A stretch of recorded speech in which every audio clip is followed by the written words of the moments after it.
اب قربانی جو ہے کون کرے، یہ بات معلوم ہو کہ جو کر سکتا ہے کرے. اب کتنی کرے، یہ بھی ایک سوال بہت آتا ہے لوگوں سے کہ بھائی ہم کتنی قربانی کرے، ایک آدمی کیا کرے. جیسا کہ اکثر جو بات ہوتی ہے کہ ایک گھر میں جتنے کمانے والے اتنے لوگ قربانی کرے.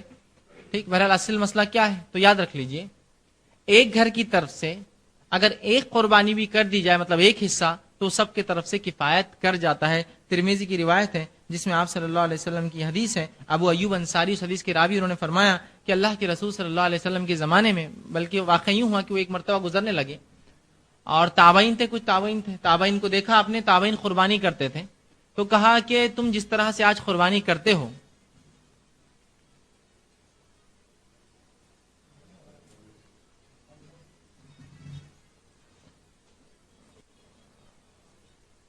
ٹھیک ہے، تم جس طرح سے آج اس دور میں قربانی کرتے ہو، ہم اس دور میں ایسی قربانی نہ کرتے. کیونکہ تابعین جب اس زمانے تک مال و دولت بہت آ گئی تھی تو ہر تابعین ایک قربانی کرتا اپنی طرف، تو کہا ویسا ہم نہیں کرتے.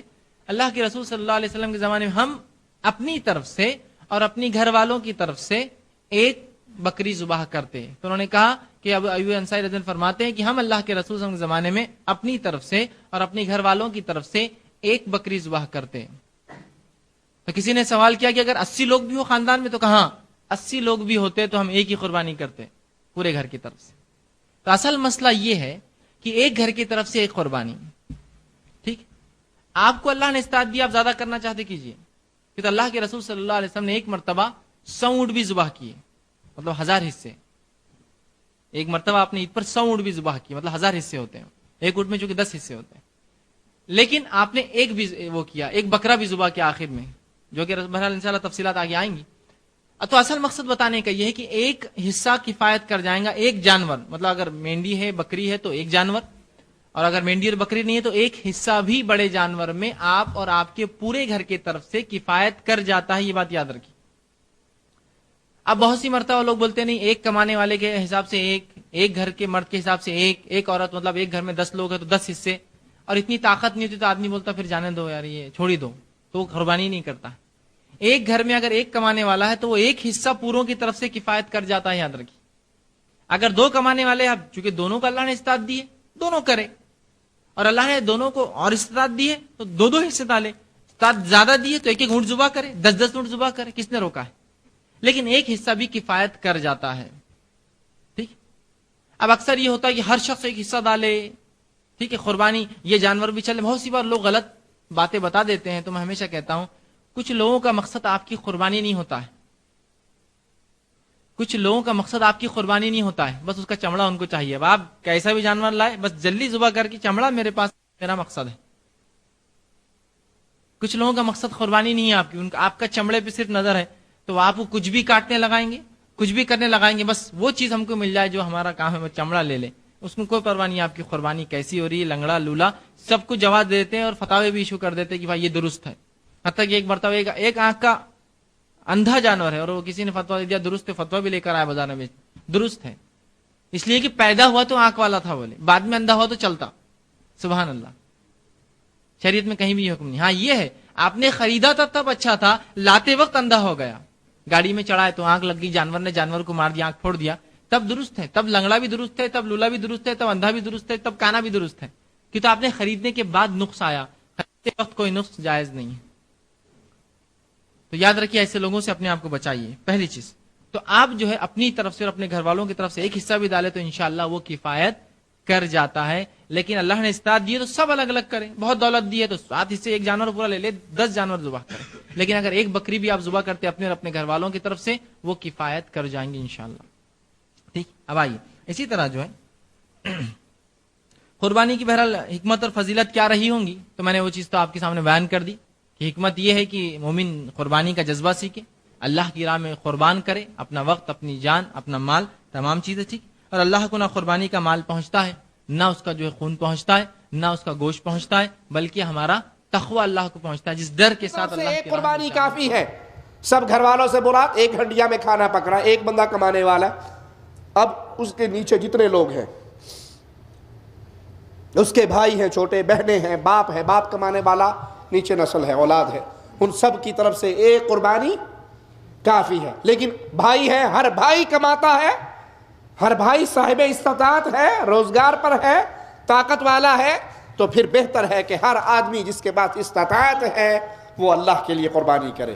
سوال نمبر 14، کیا ایک گھر میں ہر شخص کو قربانی کرنا چاہیے؟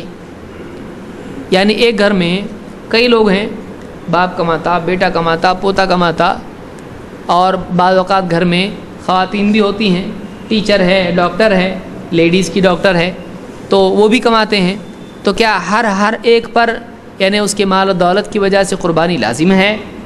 اس بارے میں کیا جواب ہے، کیا فیصلہ ہے؟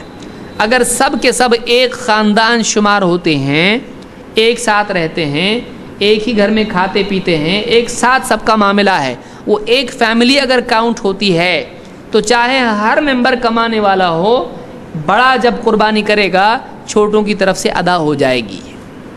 لیکن اگر وہ الگ الگ رہتے ہوں، الگ الگ کھاتے پیتے ہوں، چاہے بہت محبت کرتے ہیں ایک دوسرے سے، لیکن الگ الگ فیملیز ہیں، وہ بیٹا الگ ہو گیا، فلاں بیٹا الگ ہو گیا، بیٹی تو شادی ہو کے چلی گئی، اس طرح سے اگر معاملہ ہو گیا، پوتے نواسے بھی ہو گئے ہیں، وہ بھی الگ الگ جاب پہ ہیں اور الگ رہتے ہیں، تو اگر سب الگ ہو چکے ہیں تو اب یہ الگ فیملیز شمار ہوں گی۔ لیکن سب اگر ایک ساتھ رہتے ہیں، ایک گھر میں ایک ساتھ کھاتے پیتے ہیں، ایک چولہا ان کا ہے، ایک فیملی ہے، ایک کچن ہے ان کا، تو ایسی صورت میں وہ ایک خاندان شمار ہوں گے۔ وہ خود سمجھتے ہیں کہ ہم ایک خاندان ہے کہ نہیں ہے، تو ایسی صورت میں ایک جانور پورے خاندان کی طرف سے کافی ہو جاتا ہے، چاہے اس میں کتنے بھی لوگ ہوں، کتنے بھی لوگ کماتے ہوں۔ عطا ابن یسار کہتے ہیں، یہ تابعی ہیں، سألت ابا ایوب الانصاری، میں نے ابو ایوب الانصاری سے پوچھا، کیف کانت الضحایا علی عہد رسول اللہ صلی اللہ علیہ وسلم، اللہ کے رسول صلی اللہ علیہ وسلم کے زمانے میں قربانیاں کیسی ہوتی تھیں؟ کہتے ہیں فقال کان الرجل یضحی بالشاة عنہ عن اہل بیتہ، آدمی اپنے اور اپنے گھر والوں کی طرف سے ایک بکری قربان کر دیتا تھا، اپنے اور اپنے گھر والوں کی طرف سے ایک بکری یا بکرا، شات بکری کو کہتے ہیں، وہ قربانی کر دیتا تھا۔ فیأکلون ویطعمون، تو وہ خود بھی کھاتے تھے اس کو، دوسروں کو بھی کھلاتے تھے۔ حتی تباہ الناس فصارت کما ترى، یہاں تک کہ لوگ ایک دوسرے پر فخر کرنے لگ گئے اور حال ویسا ہو گیا جیسا کہ تمہارے سامنے ہے۔ لوگوں میں کیا آیا؟ میں نے زیادہ جانور قربان کیے، ہماری فیملی کی طرف سے 15، ہماری فیملی کی طرف سے 10، 2، 4، تو اس لوگوں میں فخر ہونے لگا اور لوگ ایک سے زیادہ جانور نام و نمود کے لیے، شہرت کے لیے کرنے لگے، تو یہ ایسا حال ہو گیا، دیکھو تم زیادہ جانور قربان ہو رہے ہیں۔ لیکن نبی صلی اللہ علیہ وسلم کے زمانے میں کیا ہوتا تھا؟ ایک آدمی اپنے اور اپنے گھر والوں کی طرف سے ایک جانور کی قربانی دے دیا کرتا تھا۔ اس کو امام الترمذی، ابن ماجہ اور اسی طرح سے امام مالک نے موطا میں، اور اسی طرح سے امام البیہقی نے الکبریٰ میں روایت کیا ہے، اور اس کی سند صحیح ہے۔ اس سے ایک بات یہ معلوم ہوئی کہ ایک خاندان کی طرف سے اس گھر کا بڑا ایک جانور کی قربانی دے دے تو سب کی طرف سے قربانی ہو جاتی ہے۔ یہاں یہ نہیں پوچھا جائے گا کہ کون کیا کما رہا ہے، کون کتنا کما رہا ہے، یہ اس میں ایشو نہیں ہے، تو ایک گھر کی طرف سے قربانی ہو جاتی ہے۔